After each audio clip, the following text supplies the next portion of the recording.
ਅੱਜ ਦਾ ਪ੍ਰੋਗਰਾਮ ਦੇਖ ਰਹੇ ਸਾਰੇ ਵਿਦਿਆਰਥੀਆਂ ਨੂੰ ਮੇਰੇ ਵੱਲੋਂ ਜਾਣੀ ਕਿ ਰਾਜਵਿੰਦਰ ਸਿੰਘ ਵੱਲੋਂ ਪਿਆਰ ਭਰੀ ਸਤਿ ਸ਼੍ਰੀ ਅਕਾਲ।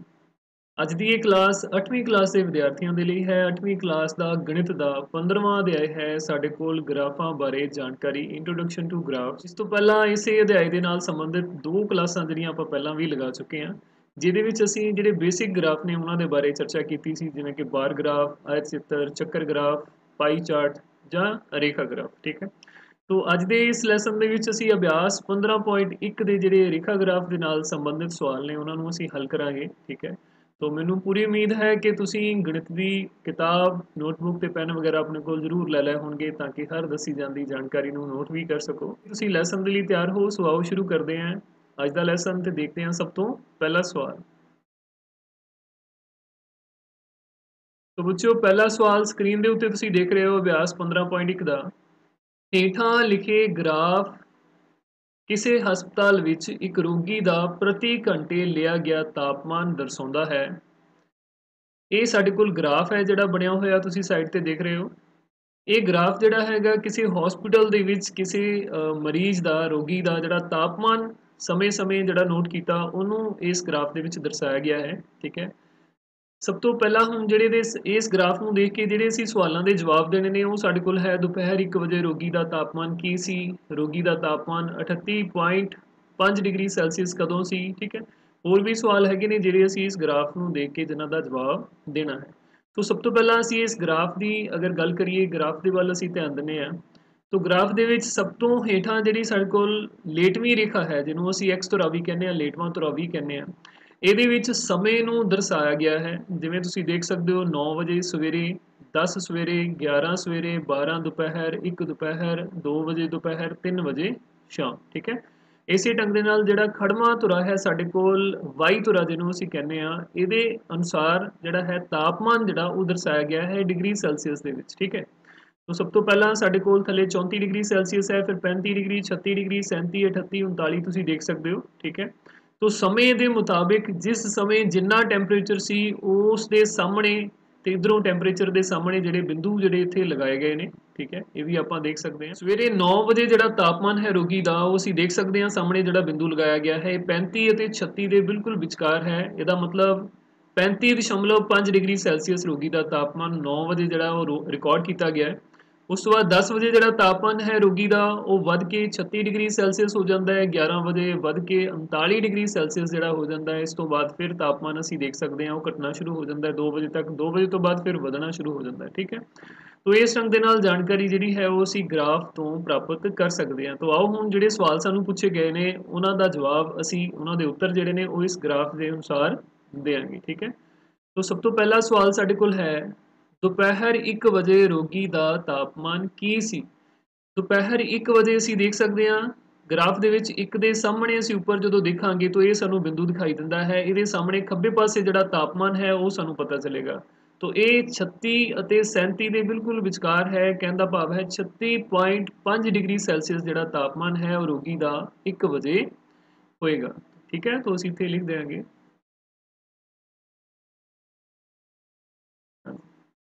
ਇਹ ਭਾਗ ਰੋਗੀ ਦਾ ਤਾਪਮਾਨ, दोपहर 1 ਵਜੇ ਰੋਗੀ ਦਾ ਤਾਪਮਾਨ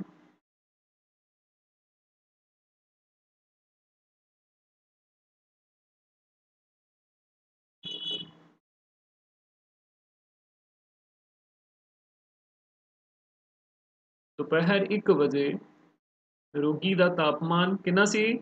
ਇਸ ਦੇ ਸਾਹਮਣੇ 36.5 ਡਿਗਰੀ ਸੈਲਸੀਅਸ, 36.5 डिग्री सैल्सीअस सी। ठीक है, तो इस तो बाद दूसरा सवाल है साढ़े कोल, रोगी ਦਾ ਤਾਪਮਾਨ 38.5 ਡਿਗਰੀ ਸੈਲਸੀਅਸ ਕਦੋਂ ਸੀ?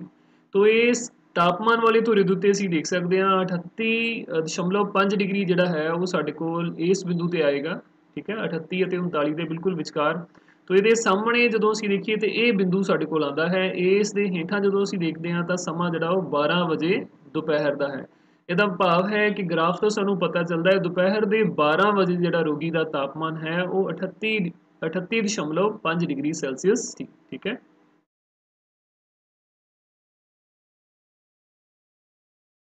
दोपहर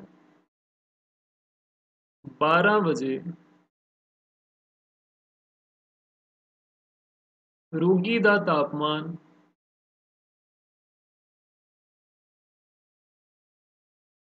38.5 डिग्री ਸੈਲਸੀਅਸ ਸੀ। ਠੀਕ ਹੈ, ਤੋ ਇਸ ਢੰਗ ਦੇ ਨਾਲ ਇਹ ਦੋ ਸਵਾਲਾਂ ਦਾ ਜਵਾਬ ਜਿਹੜਾ ਅਸੀਂ ਗ੍ਰਾਫ ਤੋਂ ਜਿਹੜਾ ਦੇਖ ਕੇ ਦਿੱਤਾ ਹੈ। ਇਸ ਤੋਂ ਬਾਅਦ ਅਗਲੇ ਸਵਾਲ ਅਸੀਂ ਦੇਖਦੇ ਹਾਂ। ਇਸ ਤੋਂ ਬਾਅਦ ਅਗਲਾ ਸਵਾਲ ਸਾਡੇ ਕੋਲ ਤੁਸੀਂ ਦੇਖ ਸਕਦੇ ਹੋ, ਇਸ ਪੂਰੇ ਅੰਤਰਾਲ ਵਿੱਚ ਰੋਗੀ ਦਾ ਤਾਪਮਾਨ ਦੋ ਵਾਰ ਇੱਕ ਸਮਾਨ ਹੀ ਸੀ, ਇਹ ਦੋ ਸਮੇਂ ਕਿਹੜੇ ਕਿਹੜੇ ਸਨ। ਠੀਕ ਹੈ, ਤੋ ਗ੍ਰਾਫ ਦੇ ਵਿੱਚ ਅਸੀਂ ਦੇਖ ਸਕਦੇ ਹਾਂ ਕੋਈ ਦੋ ਬਿੰਦੂ ਜਿਹੜੇ ਇੱਕੋ ਹੀ ਤਲ ਦੇ ਉੱਤੇ ਹੋਣ, ਜਿਵੇਂ ਕਿ ਹੁਣ ਤੁਸੀਂ ਦੇਖ ਸਕਦੇ ਹੋ 1 ਅਤੇ 2 ਵਜੇ ਦੇ ਸਾਹਮਣੇ ਜਿਹੜਾ ਤਾਪਮਾਨ ਦਰਜ ਕੀਤਾ ਗਿਆ ਹੈ, ਰਿਕਾਰਡ ਕੀਤਾ ਗਿਆ ਹੈ, ਇਹ ਦੋਨੋਂ ਹੀ ਬਿੰਦੂ ਇੱਕ ਸਮਾਨਾਂਤਰ ਰੇਖਾਖੰਡ ਬਣਾਉਂਦੇ ਹਨ x ਧੁਰੇ ਦੇ ਨਾਲ। ਇਹਦਾ ਭਾਵ ਹੈ 1 ਵਜੇ ਦਾ ਜਿਹੜਾ ਤਾਪਮਾਨ ਹੈ ਰੋਗੀ ਦਾ ਉਹ ਵੀ 36.5 ਡਿਗਰੀ ਸੈਲਸੀਅਸ ਹੈ, ਔਰ 2 ਵਜੇ ਤਾਪਮਾਨ ਜਦੋਂ ਨੋਟ ਕੀਤਾ ਗਿਆ ਉਹ ਵੀ 36.5 ਡਿਗਰੀ ਸੈਲਸੀਅਸ ਹੀ ਹੈ। तो ਇਹ ਦੋਨੋਂ ਜਿਹੜੇ ਸਾਡੇ ਕੋਲ ਰਿਕਾਰਡ ਕੀਤੇ ਹੋਏ ਤਾਪਮਾਨ ਨੇ, ਦਰਜ ਕੀਤੇ ਹੋਏ ਤਾਪਮਾਨ ਨੇ, ਇਹ ਇੱਕ ਬਰਾਬਰ ਨੇ। ਸੋ ਅਸੀਂ ਕਹਿ ਸਕਦੇ ਹਾਂ ਦੁਪਹਿਰ ਦੇ 1 ਵਜੇ ਅਤੇ ਦੁਪਹਿਰ ਦੇ 2 ਵਜੇ ਰੋਗੀ ਦਾ ਤਾਪਮਾਨ ਜਿਹੜਾ ਉਹ ਸਥਿਰ ਸੀ, ਇੱਕ ਸਮਾਨ ਸੀ, ਜੋ ਕਿ 36.5 ਡਿਗਰੀ ਸੈਲਸੀਅਸ ਸੀ। ਠੀਕ ਹੈ, तो इसका उत्तर ਅਸੀਂ ਲਿਖ ਲਵਾਂਗੇ।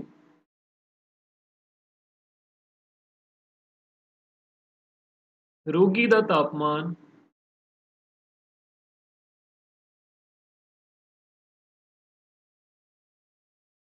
दोपहर 1 ਵਜੇ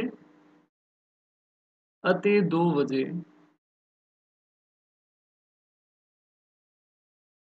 ਇੱਕ ਸਮਾਨ ਹੀ ਸੀ।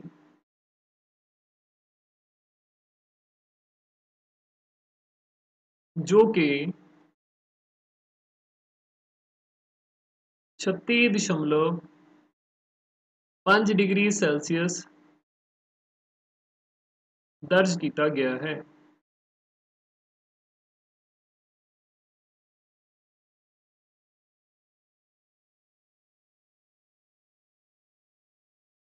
ठीक है, तो 1 ਅਤੇ 2 ਵਜੇ ਦੇ ਦੌਰਾਨ ਅਸੀਂ ਦੇਖ ਸਕਦੇ ਇੱਥੇ ਸਾਡੇ ਕੋਲ x ਧੁਰੇ ਦੇ ਸਮਾਨਾਂਤਰ ਰੇਖਾਖੰਡ ਬਣਦਾ ਹੈ। तो इस पूरे समय ਦੇ ਦੌਰਾਨ 1 ਤੋਂ 2 ਵਜੇ ਤੱਕ ਟੈਂਪਰੇਚਰ ਜਿਹੜਾ ਹੈ, ਤਾਪਮਾਨ ਹੈ, ਉਹ ਰੋਗੀ ਦਾ ਸਥਿਰ ਰਿਹਾ ਹੈ, ਇੱਕੋ ਜਿਹਾ ਰਿਹਾ ਹੈ। ਠੀਕ ਹੈ, ਇਸ ਤੋਂ ਬਾਅਦ ਅਗਲਾ ਸਵਾਲ ਦੇਖਦੇ ਹਾਂ। 1:30 ਵਜੇ ਦੁਪਹਿਰ ਰੋਗੀ ਦਾ ਤਾਪਮਾਨ ਕੀ ਸੀ? ਦੁਪਹਿਰ ਨੂੰ 1:30 ਤੇ ਰੋਗੀ ਦਾ ਤਾਪਮਾਨ ਕੀ ਸੀ? ਇਸ ਸਿੱਟੇ ਤੇ ਤੁਸੀਂ ਕਿਸ ਤਰ੍ਹਾਂ ਪਹੁੰਚੋਗੇ? ਹੁਣ 1 ਤੋਂ ਬਾਅਦ ਇੱਥੇ ਸਾਡੇ ਕੋਲ ਜਿਹੜਾ ਹੈ ਉਹ 1:30 ਵਜੇ ਦਾ ਟਾਈਮ ਹੋਏਗਾ, 1:30 ਦਾ। ਠੀਕ ਹੈ, ਤੋ ਇਸ ਦੇ ਸਾਹਮਣੇ ਅਸੀਂ ਦੇਖ ਸਕਦੇ ਹਾਂ ਸਾਡੇ ਕੋਲ ਇਹ ਸਮਾਨਾਂਤਰ ਰੇਖਾਖੰਡ ਜਿਹੜਾ ਹੈ ਉਹ x ਧੁਰੇ ਦੇ ਬਣ ਰਿਹਾ। ਇਹਦਾ ਮਤਲਬ 1 ਤੋਂ 2 ਵਜੇ ਤੱਕ, ਜਿਵੇਂ ਅਸੀਂ ਪਹਿਲਾਂ ਵੀ ਗੱਲ ਕਰਕੇ ਆਏ ਹਾਂ ਕਿ ਰੋਗੀ ਦਾ ਤਾਪਮਾਨ ਜਿਹੜਾ ਹੈ ਉਹ ਸਥਿਰ ਰਿਹਾ ਹੈ। ਤੋ 1 ਵਜੇ ਤਾਪਮਾਨ 36.5 ਡਿਗਰੀ ਸੈਲਸੀਅਸ ਸੀ, 2 ਵਜੇ ਵੀ ਤਾਪਮਾਨ 36.5 ਡਿਗਰੀ ਸੈਲਸੀਅਸ ਸੀ। ਇਹਦਾ ਮਤਲਬ ਹੈ ਵਿਚਕਾਰ ਵਾਲਾ ਜਿਹੜਾ ਸਮਾਂ ਹੈ ਉਹਦੇ ਵਿੱਚ ਵੀ ਰੋਗੀ ਦਾ ਤਾਪਮਾਨ 36.5 ਡਿਗਰੀ ਸੈਲਸੀਅਸ ਹੀ ਰਿਹਾ ਹੋਏਗਾ। ਇਸ ਲਈ 1:30 ਤੇ ਰੋਗੀ ਦਾ ਤਾਪਮਾਨ ਜਿਹੜਾ ਹੈ ਉਹ 36.5 ਡਿਗਰੀ ਸੈਲਸੀਅਸ ਹੀ ਰਹੇਗਾ। ਠੀਕ ਹੈ, तो ਇੱਥੇ ਅਸੀਂ ਇਹਦਾ ਉੱਤਰ ਲਿਖ ਲਵਾਂਗੇ। ਦੁਪਹਿਰ 1 ਅਤੇ 2 ਵਜੇ ਦੇ ਵਿਚਕਾਰ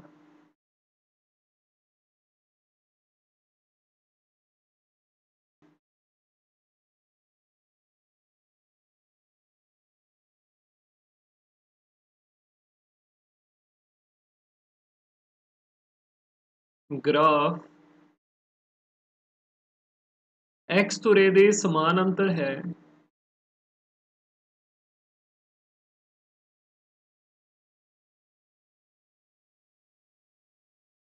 ਭਾਵ ਇਸ ਦੌਰਾਨ ਰੋਗੀ ਦਾ ਤਾਪਮਾਨ ਸਥਿਰ ਰਿਹਾ ਹੈ।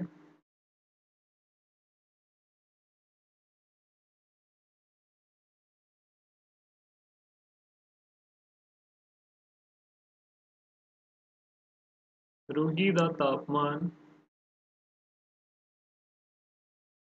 ਸਥਿਰ ਰਿਹਾ ਹੈ। 1 ਅਤੇ 2 ਵਜੇ ਰੋਗੀ ਦਾ ਤਾਪਮਾਨ ਜਿਹੜਾ ਉਹ 36.5 ਡਿਗਰੀ ਸੈਲਸੀਅਸ ਸੀ। 1 ਅਤੇ 2 ਵਜੇ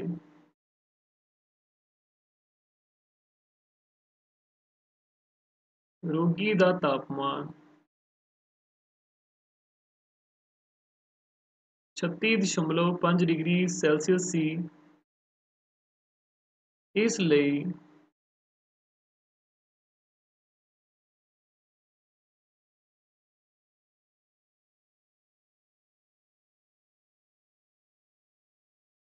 एक बज के 30 ਤੇ ਦੁਪਹਿਰ ਨੂੰ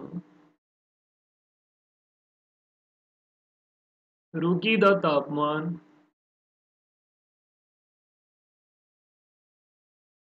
36.5 डिग्री सेल्सियस की सी। ठीक है, तो इस ढंग ਦੇ ਨਾਲ ਗ੍ਰਾਫ ਤੋਂ ਜਿਹੜਾ ਅਸੀਂ ਵਿਚਕਾਰ ਦੇ ਕਿਸੇ ਵੀ ਸਮੇਂ ਦਾ ਤਾਪਮਾਨ ਵੀ ਪਤਾ ਕਰ ਸਕਦੇ ਹਾਂ। ਠੀਕ ਹੈ, ਇਸ ਤੋਂ ਬਾਅਦ ਅਗਲਾ ਸਵਾਲ ਦੇਖਦੇ ਹਾਂ।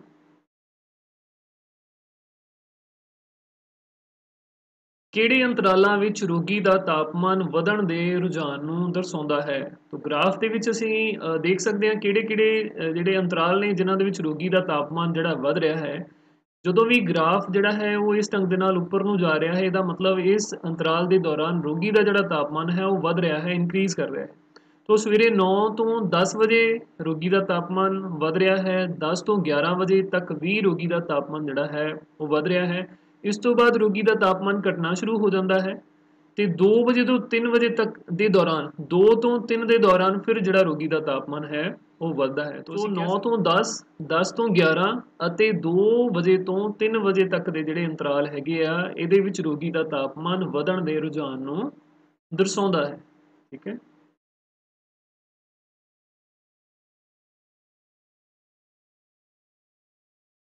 9 ਤੋਂ 10, 10 ਤੋਂ 11 ਅਤੇ 2 ਤੋਂ 3 ਦੇ ਅੰਤਰਾਲਾਂ ਵਿੱਚ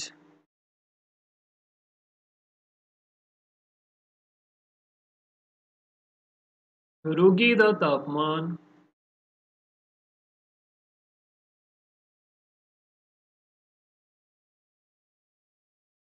ਵਧਣ ਦੇ ਰੁਝਾਨਾਂ ਨੂੰ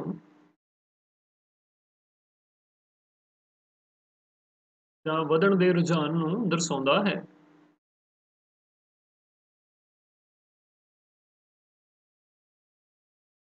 ਠੀਕ ਹੈ ਸਟੂਡੈਂਟਸ, तो इस ढंग ਦੇ ਨਾਲ ਇਹ ਸਾਡੇ ਕੋਲ ਪਹਿਲੇ ਸਵਾਲ ਦੇ ਜਿਹੜੇ 5 ਪਾਰਟ ਸੀ, ਪੰਜੋ ਅਸੀਂ ਜਿਹੜੇ ਉਹ ਕਰ ਲਏ ਨੇ, ਗ੍ਰਾਫ ਤੋਂ ਦੇਖ ਕੇ ਉਹਨਾਂ ਦੇ ਹੱਲ ਅਸੀਂ ਕੀਤੇ ਨੇ। ਠੀਕ ਹੈ, तो ਮੈਨੂੰ ਉਮੀਦ ਹੈ ਕਿ ਤੁਹਾਨੂੰ ਇਸ ਦੇ ਵਿੱਚ ਕਾਫੀ ਕੁਝ ਜਿਹੜਾ ਸਿੱਖਣ ਨੂੰ ਮਿਲਿਆ ਹੋਵੇਗਾ ਕਿ ਕਿਵੇਂ ਅਸੀਂ ਗ੍ਰਾਫ ਨੂੰ ਪੜ੍ਹ ਕੇ ਸਵਾਲਾਂ ਦੇ ਜਵਾਬ ਜਿਹੜੇ ਉਹ ਦੇਣੇ ਨੇ। ਠੀਕ ਹੈ, ਤਾਂ ਇਸ ਤੋਂ ਬਾਅਦ ਅਗਲਾ ਸਵਾਲ ਦੇਖਦੇ ਹਾਂ।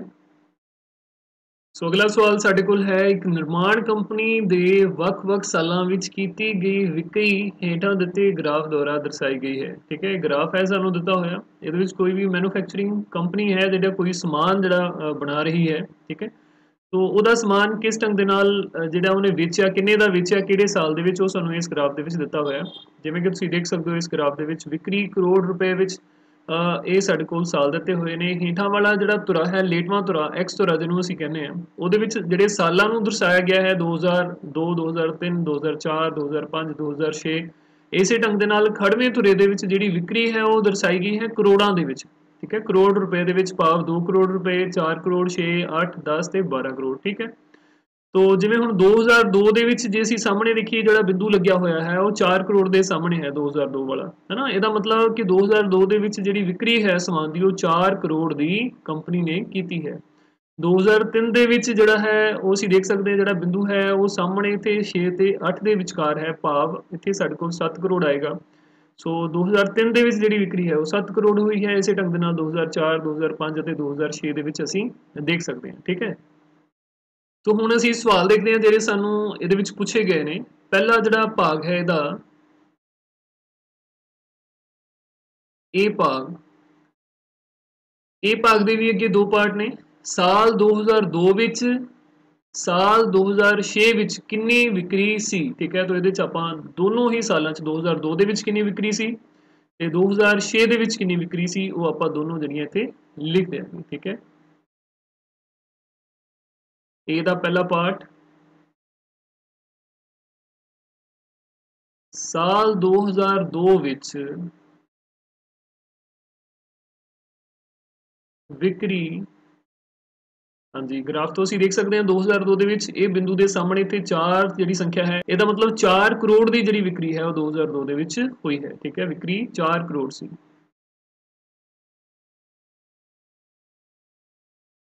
4 ਕਰੋੜ ਰੁਪਏ ਸੀ। ਠੀਕ ਹੈ, ਇਸੇ ਢੰਗ ਦੇ ਨਾਲ ਦੂਸਰਾ ਪਾਰਟ ਜਿਹੜਾ ਹੈ ਉਹਦੇ ਚ ਸਾਲ 2006 ਦੇ ਵਿੱਚ ਅਸੀਂ ਦੱਸਣਾ ਹੈ ਕਿੰਨੀ ਵਿਕਰੀ ਸੀ। ਤੋਂ ਇੱਥੋਂ ਅਸੀਂ ਦੇਖ ਕੇ ਦੱਸ ਸਕਦੇ ਹਾਂ 2006 ਦੇ ਸਾਹਮਣੇ ਵਾਲਾ ਬਿੰਦੂ ਔਰ ਖੱਬੇ ਪਾਸੇ ਦੇ ਸਾਹਮਣੇ ਅਸੀਂ ਦੇਖਦੇ ਹਾਂ ਸੰਖਿਆ ਜਿਹੜੀ ਉਹ 8 ਹੈ। ਠੀਕ ਹੈ, ਤੋਂ ਸਾਲ 2006 ਦੇ ਵਿੱਚ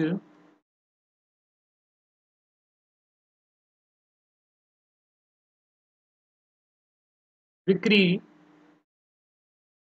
8 ਕਰੋੜ ਰੁਪਏ ਸੀ।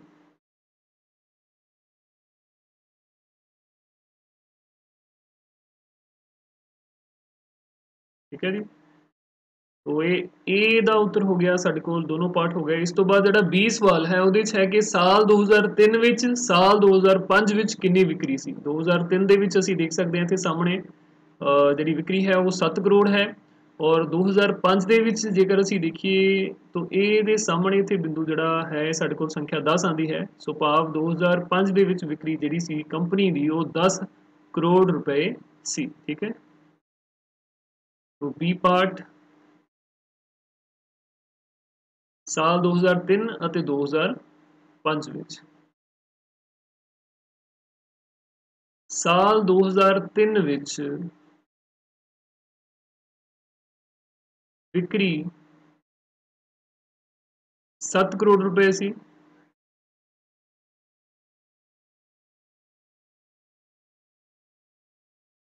ਇਹ ਸਾਡੇ ਕੋਲ ਪਹਿਲਾ ਭਾਗ ਹੈ, ਤੇ ਦੂਸਰੇ ਭਾਗ ਦੇ ਵਿੱਚ ਅਸੀਂ ਲਿਖ ਸਕਦੇ ਹਾਂ ਸਾਲ 2005 ਦੇ ਵਿੱਚ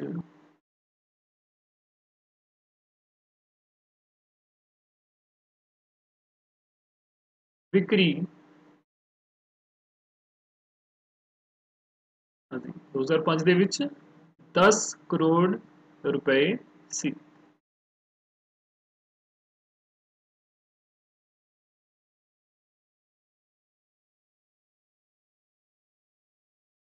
ठीक है, इस तो बाद अगले ਜਿਹੜੇ सवाल ने वो देखते हैं ਆਪਾਂ।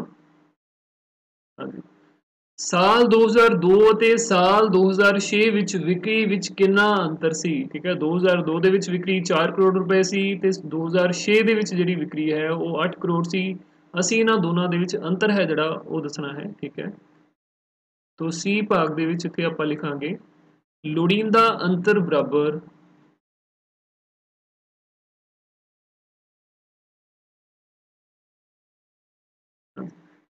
ਲੋੜੀਂਦਾ ਅੰਤਰ ਬਰਾਬਰ ਸਾਲ 2006 ਵਿੱਚ ਵਿਕਰੀ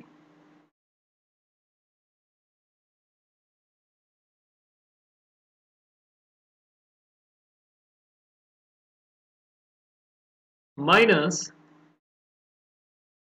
साल 2002 ਵਿੱਚ ਵਿਕਰੀ। ਹਾਂਜੀ ਬੱਚਿਓ, 2006 ਦੇ ਵਿੱਚ ਜਿਹੜੀ ਵਿਕਰੀ ਸੀ ਉਹ ਅਸੀਂ ਦੇਖ ਸਕਦੇ ਹਾਂ ਕਿ ਇੱਥੇ 8 ਕਰੋੜ ਸੀ।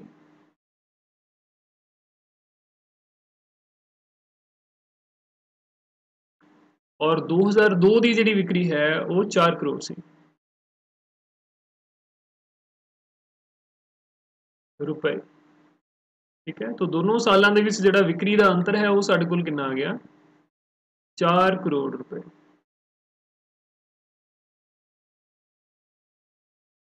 ठीक है, तो ये साडे कोल सी पार्ट का जिहड़ा उत्तर है वो बन जाता है। ठीक है, इस तो बाद सानू पूछा गया है किस अंतराल विच विक्री दा ये अंतर सब तो ज्यादा सी। इत्थे अंतराल जिहड़े साडे कोल ने 2002 तो 2003, 2003 तो 2004, 2004 तो 2005, 2005 तो 2006। तो आप देख सकते हैं 2002 ਦੇ ਵਿੱਚ ਜਿਹੜੀ ਵਿਕਰੀ ਹੈ ਉਹ ਵਧੀ ਹੈ। 2002 ਤੋਂ 2003 ਤੱਕ ਜਿਹੜੀ ਵਿਕਰੀ ਹੈ ਉਹ ਵਧੀ ਹੈ, ਵੱਧ ਕੇ 4 ਕਰੋੜ ਤੋਂ 7 ਕਰੋੜ ਜਿਹੜੀ ਉਹ ਹੋ ਗਈ ਸੀ। ਠੀਕ ਹੈ, ਜਦ ਕਿ 2003 ਤੋਂ 2004 ਤੱਕ ਜੇਕਰ ਅਸੀਂ ਦੇਖੀਏ ਤਾਂ ਵਿਕਰੀ ਜਿਹੜੀ ਉਹ ਘਟ ਕੇ 6 ਕਰੋੜ ਰਹਿ ਗਈ ਸੀ, 7 ਤੋਂ 6 ਕਰੋੜ। ਤੇ ਸਾਹਮਣੇ ਅਸੀਂ ਕੀਮਤ ਜਿਹੜੀ ਉਹ ਦੇਖ ਸਕਦੇ ਹਾਂ।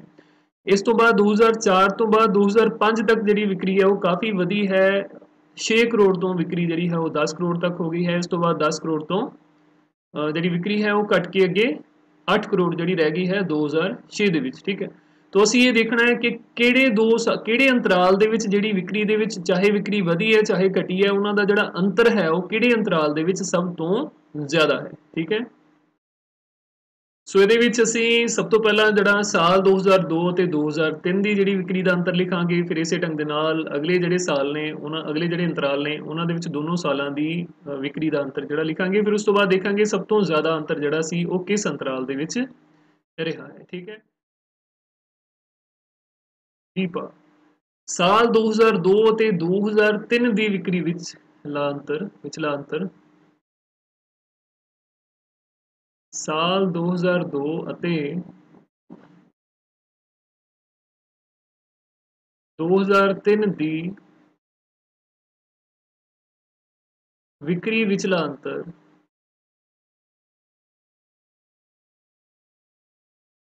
ਤੋ ਇਸ ਅਸੀਂ ਦੇਖ ਸਕਦੇ ਹਾਂ 2003 ਦੇ ਵਿੱਚ ਜਿਹੜੀ ਵਿਕਰੀ ਸੀ ਉਹ 7 ਕਰੋੜ ਸੀ, 2002 ਦੇ ਵਿੱਚ ਵਿਕਰੀ 4 ਕਰੋੜ ਸੀ। ਠੀਕ ਹੈ, ਤੋ 7 ਕਰੋੜ ਮਾਈਨਸ 4 ਕਰੋੜ,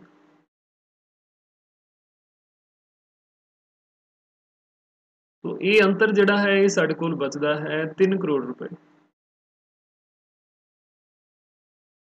ਇਸ ਤੋਂ ਬਾਅਦ ਸਾਲ 2003 ਅਤੇ ਸਾਲ 2004 ਦੇ ਵਿਚਲੀ ਵਿਕਰੀ ਦਾ ਅੰਤਰ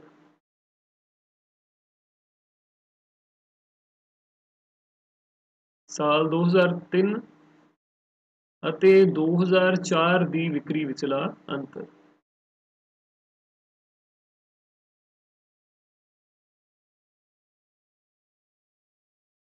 ਹਾਂਜੀ 2003 ਦੇ ਵਿੱਚ ਵਿਕਰੀ 7 ਕਰੋੜ ਹੈ, 2004 ਦੇ ਵਿੱਚ ਵਿਕਰੀ ਜਿਹੜੀ ਉਹ ਘਟ ਕੇ 6 ਕਰੋੜ ਰਹਿ ਜਾਂਦੀ ਹੈ। ਤਾਂ 7 ਦੇ ਵਿੱਚੋਂ 6 ਕਰੋੜ ਅਸੀਂ ਮਾਈਨਸ ਕਰਾਂਗੇ, ਇਹਦੇ ਵਿੱਚ 7 ਕਰੋੜ ਘਟਾਓ 6 ਕਰੋੜ ਰੁਪਏ।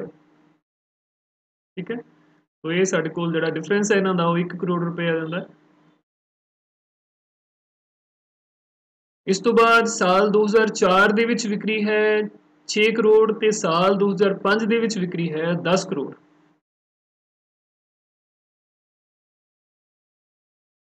तो साल 2004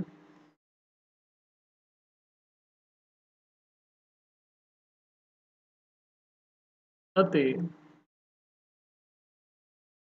2005 ਵਿੱਚ ਵਿਕਰੀ ਵਿਚਲਾ ਅੰਤਰ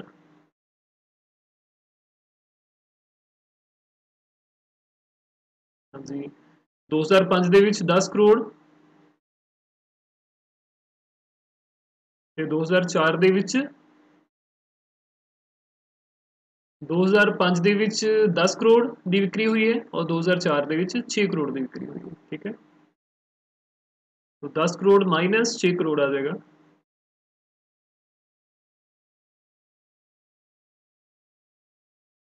और ये जो डिफरेंस है साढ़े कोल 4 करोड़ रुपए।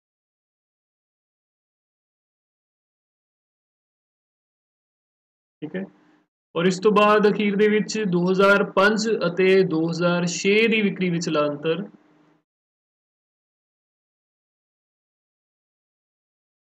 ਸਾਲ 2005 ਅਤੇ 2006 ਦੀ ਵਿਕਰੀ ਵਿਚਲਾ ਅੰਤਰ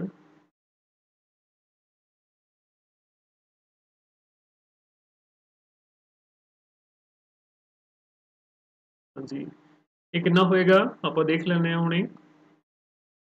2005 ਦੇ ਵਿੱਚ ਜਿਹੜੀ ਵਿਕਰੀ ਸੀ ਉਹ 10 ਕਰੋੜ ਹੋਈ ਸੀ ਤੇ 2006 ਦੇ ਵਿੱਚ ਜਿਹੜੀ ਵਿਕਰੀ ਸੀ ਉਹ ਅਸੀਂ ਸਾਹਮਣੇ ਦੇਖ ਸਕਦੇ ਹਾਂ 8 ਕਰੋੜ। ਤੋਂ 10 ਕਰੋੜ ਦੇ ਵਿੱਚੋਂ 8 ਕਰੋੜ ਰੁਪਏ ਜਿਹੜੇ ਉਹ ਅਸੀਂ ਘਟਾ ਦੇਾਂਗੇ।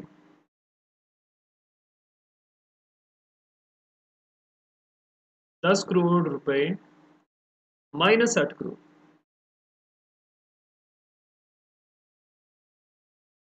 ठीक है, तो ये डिफरेंस है साडे कोल बन जाता है 2 करोड़ रुपए का। ठीक है, सो बच्चों ਅਸੀਂ देख सकते हैं कि ਜਿਹੜੇ ਸਾਡੇ ਕੋਲ हर एक अंतराल ਦੇ ਦੋਨੋਂ ਸਾਲਾਂ ਦੇ ਵਿੱਚ ਜਿਹੜੇ ਅੰਤਰ ਨੇ ਵਿਕਰੀ ਦੇ ਉਹ ਇੱਕ ਸਾਡੇ ਕੋਲ 3 ਕਰੋੜ ਰੁਪਏ ਹੈ, ਇੱਕ ਸਾਡੇ ਕੋਲ 1 ਕਰੋੜ ਰੁਪਏ ਹੈ, ਇੱਕ ਕੀਮਤ ਜਿਹੜੀ ਉਹ ਸਾਡੇ ਕੋਲ 4 ਕਰੋੜ ਰੁਪਏ ਹੈ ਤੇ ਇੱਕ ਕੀਮਤ ਸਾਡੇ ਕੋਲ 2 ਕਰੋੜ ਰੁਪਏ। ठीक है, तो इन्हां दे विच असीं देख सकते हैं कि जिहड़ी कीमत साडे कोल 4 करोड़ रुपए का जिहड़ा अंतर है वो सब तो ज़्यादा है। सो असीं कह सकते हैं कि 2004 ਅਤੇ 2005 ਵਿੱਚ ਜਿਹੜੀ ਵਿਕਰੀ ਹੋਈ ਹੈ ਉਹਨਾਂ ਦੋਨਾਂ ਦੇ ਵਿੱਚ ਜਿਹੜਾ ਅੰतर ਹੈ ਉਹ ਸਭ ਤੋਂ ਜ਼ਿਆਦਾ ਹੈ। ਠੀਕ ਹੈ।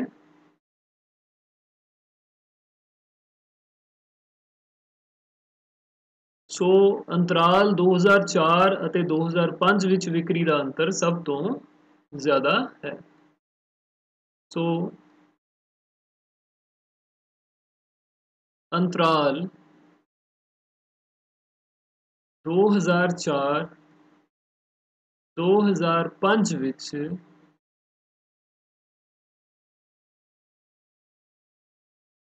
ਵਿਕਰੀ ਦਾ ਅੰਤਰ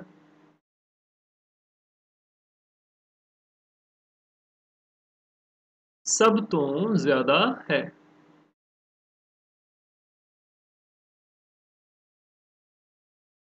ठीक है विद्यार्थियों, तो इस सवाल दे विच जिन्ने भी साडे कोल पार्ट सीगे, जिन्ने भी भाग सन वो सारे असी ग्राफ तो जिहड़े वो हल कीते ने।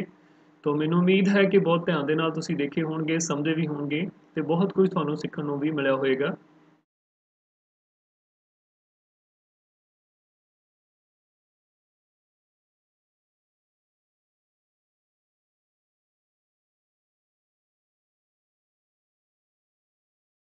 सो विद्यार्थियों, मैनूं पूरी उम्मीद है कि अज दे लैसन नूं तुसीं बहुत ध्यान दे नाल देखिया होएगा, हर एक दसी जांदी जानकारी नूं तुसीं नोट भी कीता होएगा।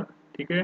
तो इसका तुसीं अभ्यास भी जिन्ना करोगे उन्ने ही तुहानूं ये सवाल जिहड़े सौखे लगने शुरू हो जाणगे। तो विद्यार्थियों अज दे लई इन्ना ही, फिर उस तो बाद अगले लैसन दे विच, अगले लैक्चर दे विच फिर अभ्यास 15.1 दे अगले जिहड़े सवाल ने वो असीं हल करांगे। ठीक है। तो उदों तक दिओ इजाजत। सत श्री अकाल।